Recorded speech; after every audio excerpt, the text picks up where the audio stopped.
여러분 안녕하십니까? 헬로티비 뉴스입니다. 김승호 의장을 비롯한 제9대 동두천시의회 전반기 의장단이 후반기 의회도 이끌게 됐습니다. 다수당인 국민의힘 소속 의원들의 투표로 결정됐는데요. 후반기 부의장직은 더불어민주당에게 맡겨달라는 민주당 의원들의 요구는 받아들여지지 않았습니다. 이재필 기자가 보도합니다. 김승호 제9대 동두천시 의회 전반기 의장이 후반기에도 의장직을 맡게 됐습니다. 김 의장은 재적 의원 7명 중 출석 의원 4명의 지지를 얻으며 연임을 결정지었습니다. 김 의장은 동두천 시민들의 삶의 질 향상이라는 시대적 소명을 위해 최선을 다할 것이라고 강조했습니다. 또한 시민들과 지속적인 소통을 통해 지역사회의 다양한 목소리를 청취하고 이를 정책에 반영하여 동두천 시의 지속 가능한 발전과 변화를 이루는 데 최선을 다하겠습니다. 황주룡 제9대 동두천시 의회 전반기 부의장도 후반기 부의장에 선출됐습니다. 전반기 의장단이 그대로 후반기 의장단을 맡게 된 겁니다. 한편 의장단 선출을 위해 열린 이날 본회의는 다수당인 국민의힘 의원들만 참여한 채 진행됐습니다. 앞서 더불어민주당 소속 동두천시 의원들은 후반기 부의장직을 민주당에게 양보해 줄 것을 국민의힘 동두천시 의원들에게 공식 요구한 바 있습니다. 하지만 요구는 받아들여지지 않았고 민주당 소속 의원들은 본회의에 불참했습니다. 헬로티비 뉴스 이재필입니다. 경기도의회 교섭단체 더불어민주당과 국민의힘의 합의에 따라 11대 후반기 의장단을 민주당 김진경 의원이 맡기로 했습니다.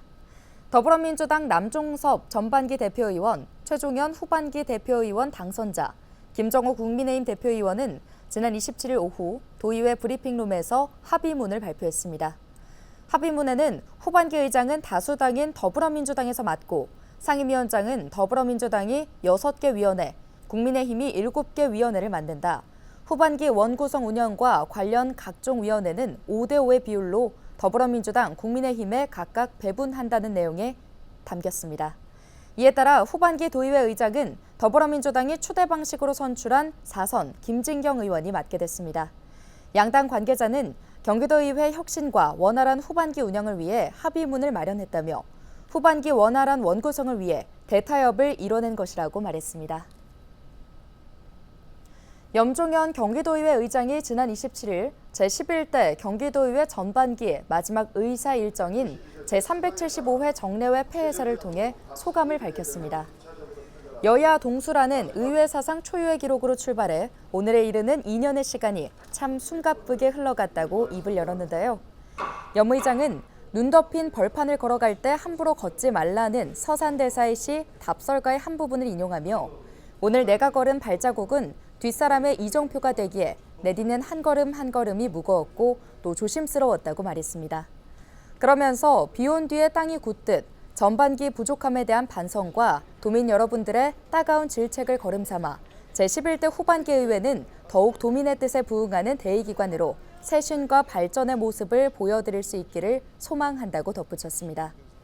염 의장은 끝으로 후반기 2년 그 어느 자리에서든 헌신의 자세로 1,400만 도민을 위한 의정 활동에 흔들림 없이 매진하겠다며 눈시울을 붉혔습니다.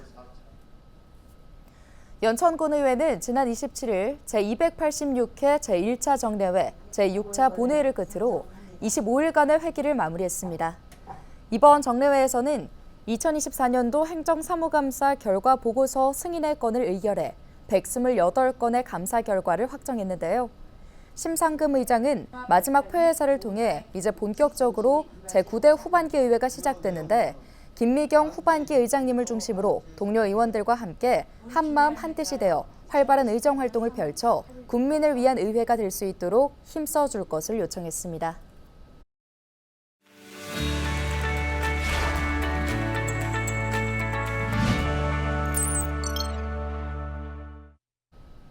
우리 지역 국회의원들의 활동 소식을 전해드리는 국회는 지금입니다.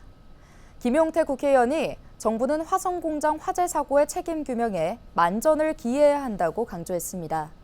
김 의원은 지난 27일 열린 국민의힘 비상대책위원회 회의에서 이같이 말했는데요.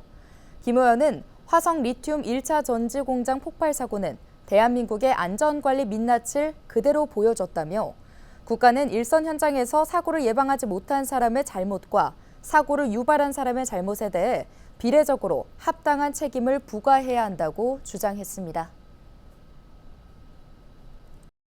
김성원 국회의원이 최근 조혜근 우정사업본부장을 만났습니다. 100년 넘게 우편 업무와 금융기관 역할을 해온 동두천 우체국의 권한 축소를 반대하는 입장을 전하기 위해서인데요. 김 의원은 동두천 우체국을 축소하면 대규모 인력 감소와 우편 서비스 품질이 저하될 것이라며 관서 등급 조정 계획은 철회되어야 한다고 강조했습니다. 이재강 국회의원이 남북관계 발전법과 남북교류협력법 개정안을 대표 발의했습니다. 이 의원은 현행법은 남북관계 발전에 대해 정부의 책무만 규정하고 있어 지방정부의 남북교류 협력사업 추진에 걸림돌로 작용했다고 설명했는데요. 이어 정권이 바뀔 때마다 일관성 없는 대북 정책으로 남북관계가 흔들렸다며 다양한 남북교류 협력 사업이 동시다발적으로 추진된다면 한반도의 평화체제 구축에 밑거름이 될 것이라고 덧붙였습니다. 지금까지 국회는 지금이었습니다. 술에 취한 상태로 남의 차를 타고 운전한 남성이 경찰에 붙잡혔습니다. 의정부 경찰서는 지난 27일 40대 남성 A씨를 음주운전 등의 혐의로 조사하고 있다고 밝혔는데요. A씨는 만취 상태로 지난 26일 밤 10시쯤 양주시 옥정동에 주차된 차량을 타고 의정부시까지 운전한 혐의를 받습니다. 차량을 도난당했다는 차주의 신고를 받고 출동한 경찰은 의정부시에서 해당 차량을 발견하고 진행 방향을 막아 붙잡았습니다. 차량 소유자를 묻는 질문에 A씨가 횡설수설하자 이상하게 여긴 경찰이 음주 측정을 했는데 혈중 알코올 농도는 면허 취소 수준이었습니다. A씨는 자신의 차량인 줄 알았다는 취지로 진술한 것으로 전해졌습니다. 경찰은 정확한 사건 경위를 조사하고 있습니다. 연천군의 한 농막에서 지인에게 흉기를 휘둘러 숨지게 한 80대 남성이 경찰에 붙잡혔습니다. 연천경찰서는 지난 27일 살인 혐의로 80대 남성 A씨를 붙잡아 조사 중이라고 밝혔는데요. A씨는 전날 오후 5시 26분쯤 연천군의 한 농막에서 지인인 60대 남성 B씨에게 흉기와 둔기를 휘둘러 살해한 혐의입니다. B씨는 머리 등을 다쳐 병원으로 이송돼 치료를 받았으나 결국 숨졌습니다. 경찰 조사 결과 A씨와 B씨는 지인 관계로 범행 당시 농막으로 찾아오지 말라는 A씨의 말을 무시하고 B씨가 다시 찾아와 흉기를 휘두른 것으로 파악됐습니다. 경찰은 정확한 사건 경위를 조사하는 한편 A씨에 대한 구속영장을 신청할 예정입니다.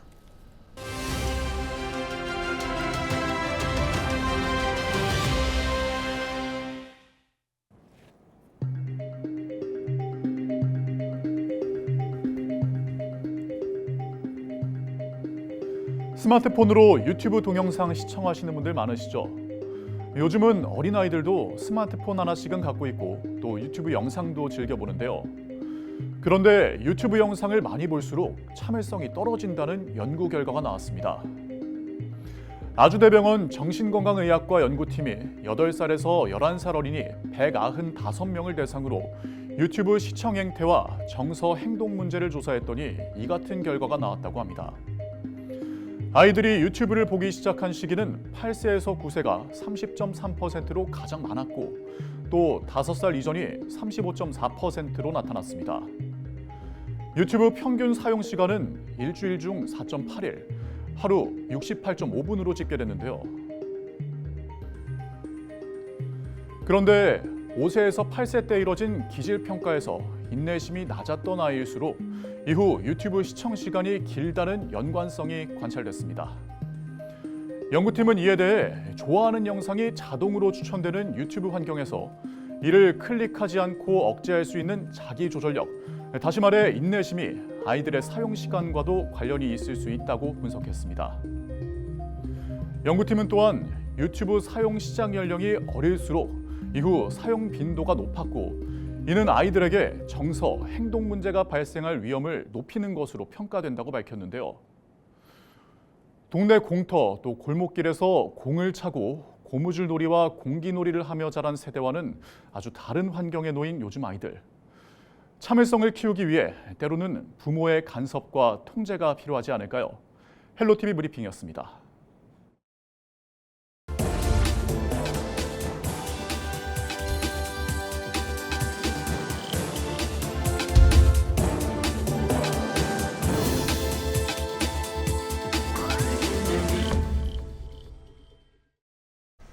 케이블 TV 공동기획 로컬 회생 프로젝트 지역을 살려라 시간입니다. 지역에서는 의사뿐 아니라 간호사 부족 문제도 심각한데요. 충남에서는 전국 최초로 지역대학과 손을 잡고 공공간호사제를 운영해 돌파구 마련에 나섰습니다. 현장 반응은 어떤지 한범우 기자가 전해드립니다. 충남도가 운영하는 홍성의료원입니다. 해마다 간호사를 뽑고 있지만 정원 100%를 채우는 게 쉽지 않습니다. 거의 90% 정도 확보가 되는 상황이라서 휴직자, 이직자 합해가지고 한 60명 정도씩이 계속 한 해에 움직여진다라고 보시면 돼요. 다른 도내 의료원 3곳도 사정은 마찬가지. 이렇게 부족한 간호 인력 확보를 위해 충남도는 2년 전 전국에서 처음으로 공공간호사제를 도입했습니다. 지역대학 간호학과 학생들이 장학금을 받고 졸업 후 도내 의료원에서 일하도록 한 겁니다. 의무 근무 기간은 4년. 충남도와 충남인재육성재단은 이들에게 학기마다 400만 원씩 총 3,200만 원을 장학금으로 지원합니다. 학생들은 다른 걱정 없이 학업에만 집중할 수 있어 좋다는 반응입니다. 400만 원이라는 장학금을 받으면서 학업에만 집중할 수 있고 또한 부모님께 경제적인 부담을 덜 느끼게 해드려서 많은 도움을 받고 있습니다. 4년이라는 시간이 길진 하지만 오히려 이직 걱정 없이 쭉 일할 수 있다는 거에 긍정적으로 생각하고 있습니다. 해당 전형 입학생은 해전대와 신성대 두 곳에서 1년에 10명씩 뽑고 있습니다.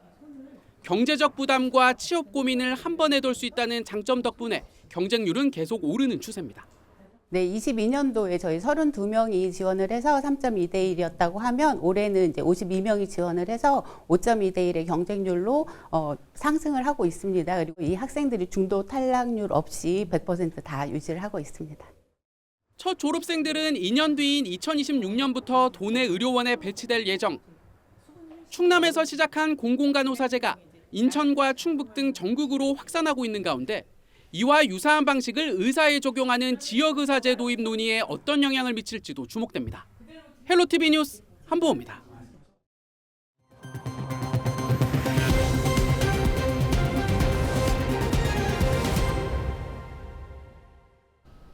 경기도가 계곡, 하천 등 휴양지 불법 행위 단속에 나섰습니다. 경기도 특별사법경찰단은 여름 휴가철을 맞아 다음 달 8일부터 8월 31일까지 계곡과 하천 등 휴양지 불법 행위를 집중 단속하는데요. 단속 대상은 가평 유명계곡, 용추계곡, 포천 백운계곡, 양평 중원계곡 등 도내 주요 계곡과 하천 등 유명 휴양지 360곳입니다. 이번 단속은 2019년부터 진행하고 있는 하천 불법 행위 정비를 통해 철거한 계곡 내 평상 등 불법 시설이 다시 설치되는 것을 방지하기 위한 것입니다. 허가 없이 하천 구역을 무단 점용할 경우 하천법에 따라 2년 이하의 징역 또는 2천만 원 이하의 벌금이 부과됩니다. 또 개인 하수 처리 시설 미설치의 경우 하수도법에 따라 2년 이하의 징역 또는 2천만 원 이하의 벌금이, 미신고 음식점은 식품위생법에 따라 3년 이하의 징역 또는 3천만 원 이하의 벌금이 각각 부과됩니다. 의정부 교육지원청은 지난 27일 자체 소방훈련으로 응급처치 실습과 함께 화재 발생 대비 대피 훈련을 실시했습니다. 이번 응급처치 훈련은 외부 전문 강사를 초빙해 실제 사례를 토대로 심도 있는 교육으로 응급처치 기술을 배울 수 있는 기회가 마련됐는데요. 또 청산의 화재 발생 시 신속하고 안전한 대피를 위해 전략적인 대피 훈련도 진행했습니다. 원순자 교육장은 학교 안전을 최우선으로 삼고 학교 구성원들이 안전한 환경에서 성장하고 배우며 희망찬 미래를 준비할 수 있도록 지속적으로 노력할 것이다라고 말했습니다. 오늘 준비한 소식은 여기까지입니다. 함께해 주신 여러분 고맙습니다.